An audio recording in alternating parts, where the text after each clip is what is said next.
Hello दोस्तों, स्वागत है आपका अपने YouTube channel only study centre 2.0 में। इस वीडियो में हम लोग आकांक्षा का केमिस्ट्री का इम्पोर्टेंट क्वेश्चन को देखने वाले हैं। आकांक्षा 40 का, जिसका कि एग्जाम 2023 में होने वाला है। और ये प्रीवियस ईयर क्वेश्चन पेपर है 2022 का। और प्रीवियस ईयर क्वेश्चन पेपर से बहुत सारा क्वेश्चन आप लोग को एग्जाम में भिड़ेगा, क्योंकि मैंने खुद एग्जाम दिया है, इसलिए मुझे पता है। तो आप लोग इसे ज़रूर करके जाइएगा। तो चलिए वीडियो को स्टार्ट करते हैं। और वीडियो को स्टार्ट करने से पहले हमारे चैनल पर हैं तो चैनल को सब्सक्राइब कर लीजिएगा, साथ ही बेल आइकन को प्रेस कर लीजिएगा और वीडियो को अपने दोस्तों के पास शेयर कर दीजिएगा। और इससे पहले मैंने मॉडल सेट सॉल्व करा करके रखा है पिछले साल का, इसका कि प्लेलिस्ट का लिंक डिस्क्रिप्शन में दिया गया है। और इससे पहले मैंने इसी साल फिजिक्स का प्रीवियस ईयर क्वेश्चन पेपर करा दिया है, जिसका कि लिंक आप लोग को डिस्क्रिप्शन में मिल जाएगा या फिर आपको चैनल पर भी मिल जाएगा, तो आप लोग उसे भी देख लीजिएगा अभी तक नहीं देखे होंगे तो चलिए हम लोग यहाँ पर केमिस्ट्री का देखने वाले हैं। तो चलिए वीडियो को स्टार्ट करते हैं। और मैं बता दूं कि इंजीनियरिंग और मेडिकल के लिए केमिस्ट्री और फिजिक्स सेम ही होता है, यहाँ तक कि मैथ का क्वेश्चन भी सेम होता है, बस बायोलॉजी और मैथ अलग अलग होता है इंजीनियरिंग और मेडिकल के लिए। तो चलिए हम लोग यहाँ पर स्टार्ट करते हैं।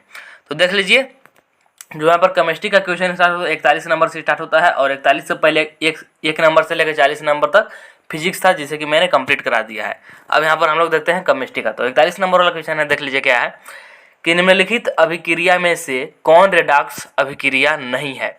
यहाँ पूछा कि रेडॉक्स अभिक्रिया नहीं है, तो सबसे पहले आप लोग समझिए कि ये रेडॉक्स अभिक्रिया होता क्या है। What is redox reaction. तो रेडॉक्स रिएक्शन एक्चुअली होता है कि जिस अभिक्रिया में अपचयन और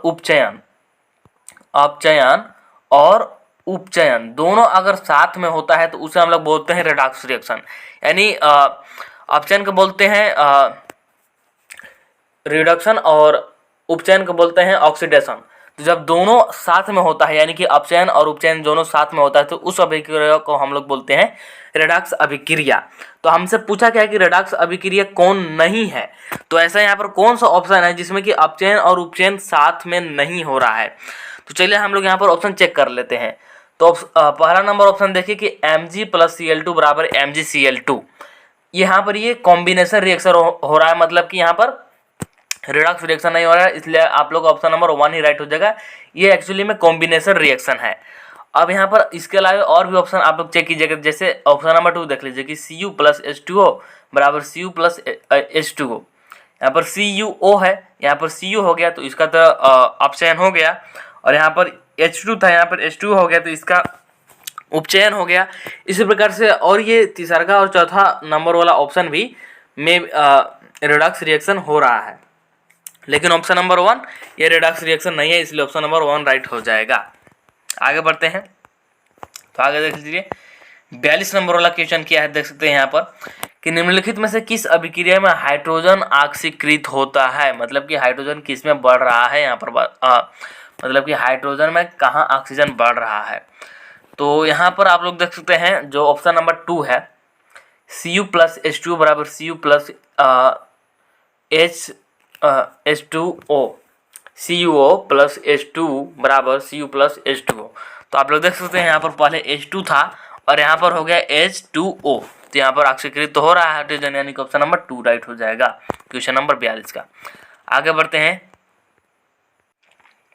तो देख लीजिए अब यहाँ पर जो क्वेश्चन नंबर 43 है क्या है, देख सकते हैं कि अभिक्रिया BaOH का होल्ट वाइज जो कि एक्वस है +2 HBr जो कि लिक्विड है बराबर BaBr2 + 2 H2O में जलीय घोल में कौन सी स्पीशीज उपस्थित नहीं रहती है। तो इसका जो राइट आंसर ऑप्शन नंबर 2 हो जाएगा, यानी कि HBr, ऑप्शन नंबर 2 राइट हो जाएगा।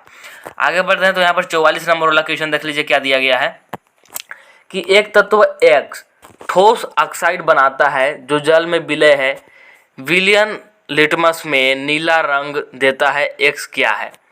यहाँ पर X है, तो X यहाँ पर क्या हो सकता है बताना है।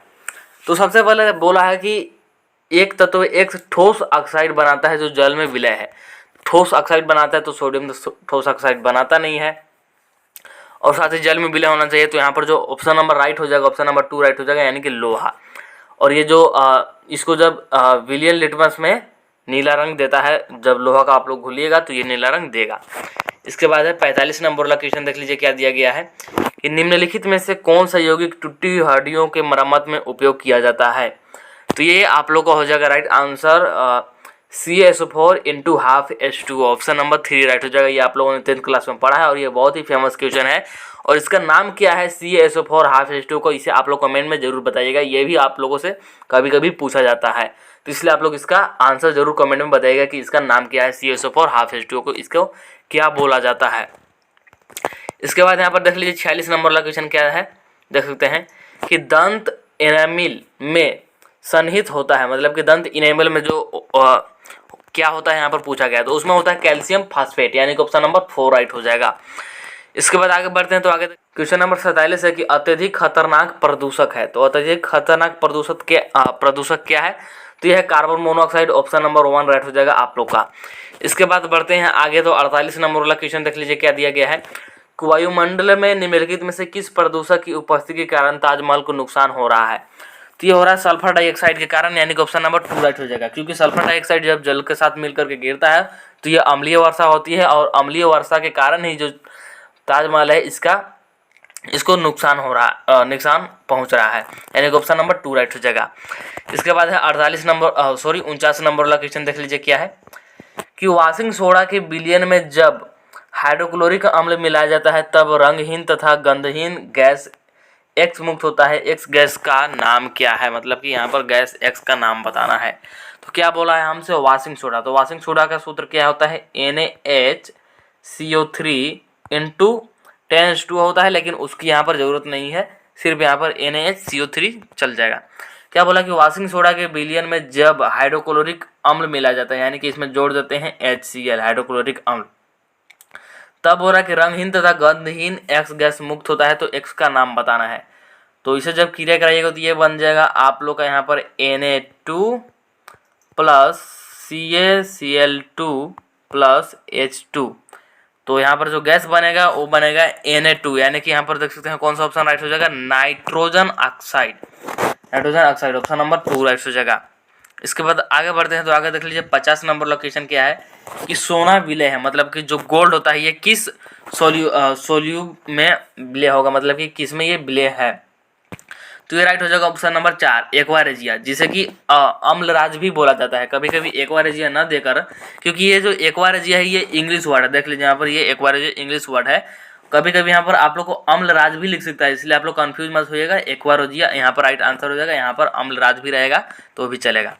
इसके बाद है 51 नंबर वाला क्वेश्चन देख लीजिए क्या है, बहुत ही इंपॉर्टेंट क्वेश्चन है कि निम्नलिखित चित्रों में 3 अलग अलग टेस्ट ट्यूबों में 3 अज्ञात रंगहीन विलयन P, Q तथा R में सार्वत्रिक सूचक की कुछ बूंदे मिलाने पर एक विद्यार्थी देखता है कि P हरा में, Q लाल में तथा R बैंगनी रंग में बदल जाता है। तो पूछा क्या है यहाँ पर, देख सकते हैं क्वेश्चन पूछा है कि विलयन के pH अवरोही क्रम में है, अवरोही मतलब घटते, यानी कि डिक्रीजिंग ऑर्डर में, घटते क्रम में यहाँ पर बताना है विलयन का pH मान। यहाँ पर देख सकते हैं कि ये P जो है ग्रीन कलर का है और Q जो है रेड है और V जो है और R जो है ये वायलेट है। तो इसका जो राइट आंसर हो जाएगा ऑप्शन नंबर 2 हो जाएगा, यानी कि सबसे ज़्यादा होगा R, फिर होगा P और फिर होगा Q। अब यहाँ पर समझिए किस प्रकार से हुआ। आप लोग जानते हैं कि जो अम्ल होता है, अम्ल यानी कि एसिड, जो अम्ल होता है ये जल में घुलता है तो ये लाल रंग देता है, और जब जल में घुलता है तो ये नीला रंग देता है। और जब न अम्ल हो न क्षार, कोई भी अगर पदार्थ है या फिर कोई भी यहाँ पर गैस है, अगर न वो अम्ल हो न क्षार हो, यानी कि उदासीन, तो वायलेट कलर का होता है, वायलेट यानी कि बैंगनी कलर का होता है। तो यहाँ पर देख लीजिए, तो सबसे पहले यहाँ पर देख लीजिए Q जो है ये रेड है, तो इसका तो pH मान सबसे कम होगा, इसलिए यहाँ पर देख लीजिए Q सबसे पीछे है।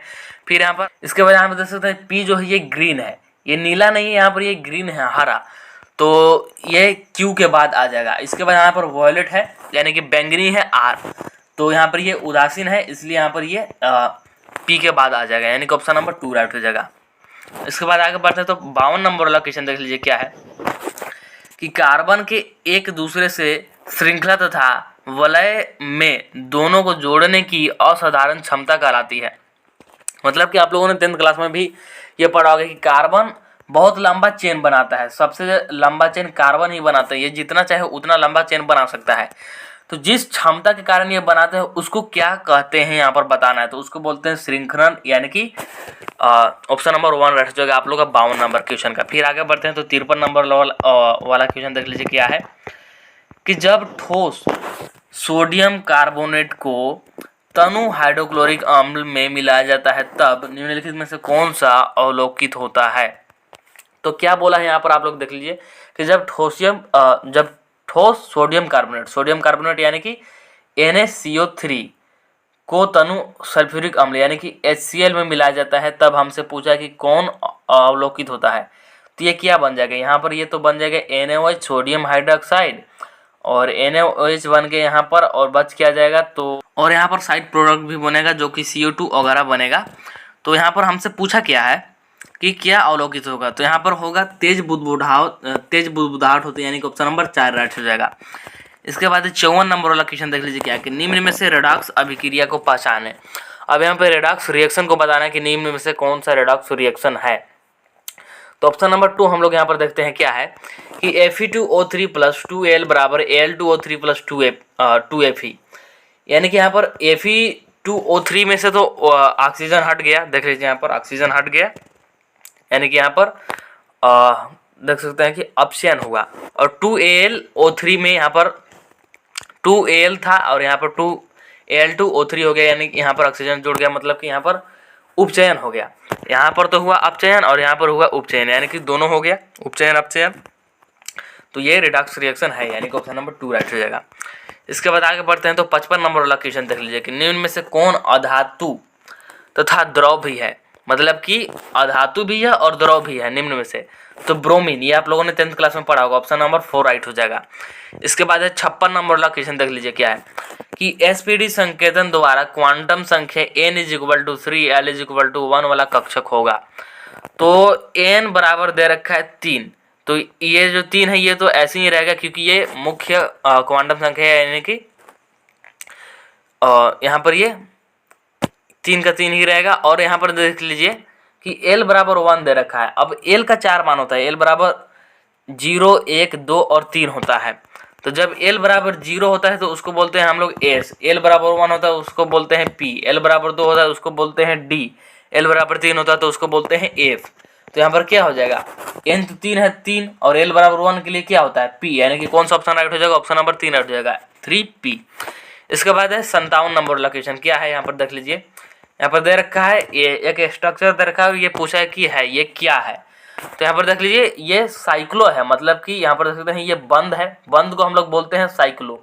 ये कुछ इस प्रकार से बंद है और यहाँ पर कितने कार्बन है, तो यहाँ पर 5 कार्बन है, काउंट कर लीजिए 1 2 3 4 5। यहाँ पर 5 कार्बन है, 1 2 3 4 और ये हुआ 5 कार्बन है और साइक्लो है, इसलिए हम लोग इसको बोलेंगे साइक्लोपेंटेन। यानी कि कौन सा ऑप्शन राइट हो जाएगा, देखते हैं यहाँ पर साइक्लोपेंटेन कहाँ पर है, तो ऑप्शन नंबर 3 देख सकते हैं साइक्लोपेंटेन, यानी कि ऑप्शन नंबर 3 राइट हो जाएगा। फिर 58 नंबर वाला क्वेश्चन देख लीजिए कि CH3 CH2 CO CH2 CH3 का IUPAC नाम है, इसका IUPAC नाम बताना है। तो IUPAC नाम आप लोगों ने सीखा होगा और नहीं सीखा तो मैं आप लोग को यहाँ पर बता दूँ। सबसे पहले यहाँ पर नंबरिंग कर रहा है, यहाँ पर देख लीजिए कि जो CO है ये हमारा है फंक्शनल ग्रुप, तो इसलिए यहाँ पर नंबरिंग करेंगे, जिससे उधर से नंबरिंग करेंगे जहाँ से कि फंक्शनल ग्रुप सबसे पहले आ जाए। तो ये दोनों ही तरफ से बराबर आएगा, इधर से कर देते हैं 1 2 3 4 और ये हो जाएगा 5, यानी कि 5 कार्बन वाला है इसलिए हो जाएगा पेंट, और यहाँ पर तीसरे पर है ऑन ग्रुप इसलिए हो जाएगा paint 3 on, option number 3 right हो जाएगा आप लोग का। फिर यहाँ पर देख लीजिए 59 नंबर वाला क्वेश्चन क्या है कि ऊष्मा रासायनिक समीकरण H2 बराबर 2H, जो कि दोनों ही गैस है। यहाँ पर दे रखा है डेल्टा H बराबर 435.0 किलो जूल पर मोल, एक उदाहरण है, किसका उदाहरण है, तो इसका जो राइट आंसर हो जाएगा यहाँ पर हो जाएगा, देख सकते हैं जो ऑप्शन नंबर 2 है, जो कि है कॉनन एंथैल्पी का, ऑप्शन नंबर 2 राइट हो जाएगा। इसके बाद है 60 नंबर वाला क्वेश्चन क्या दिया गया है, देख सकते हैं यहाँ पर कि अभिक्रिया MgHO3 का होल ट्वाइस प्लस 2CaOH का होल ट्वाइस बराबर है X प्लस MgOH का होल ट्वाइस प्लस 2H2O। तो हमसे पूछा क्या है कि इसमें X है, मतलब कि यहाँ पर जो X है ये क्या होगा, कौन सा यहाँ पर होगा बताना है। तो इसका जो राइट आंसर ऑप्शन नंबर 1 हो जाएगा, यानी कि सी ए ओ एच का होल ट्वाइस, सी ए ओ एच का होल ट्वाइस हो जाएगा हमारा यहाँ पर एक्स। तो इस वीडियो में इतना ही, क्योंकि वीडियो बहुत ज़्यादा लंबा हो जाएगा। तो इस वीडियो में इतना ही, और वीडियो पसंद आया होगा तो वीडियो को लाइक ज़रूर कर दीजिएगा। और नेक्स्ट आप लोग का किस सब्जेक्ट का सोल्यूशन चाहिए ये भी कमेंट में बताइएगा। और इससे पहले मैंने जितने भी सोल्यूशन करा रखे उसे भी आप लोग कर लीजिएगा। और नेक्स्ट वाले पार्ट में भी मैं आप लोग को आगे क्वेश्चन करा दूंगा। यहाँ पर मैंने आप लोग को 20 क्वेश्चन बताए हैं और 20 क्वेश्चन और बचे हैं केमिस्ट्री का, वो भी मैं आप लोग को करा दूंगा। तो चलिए मिलते हैं नेक्स्ट वीडियो में।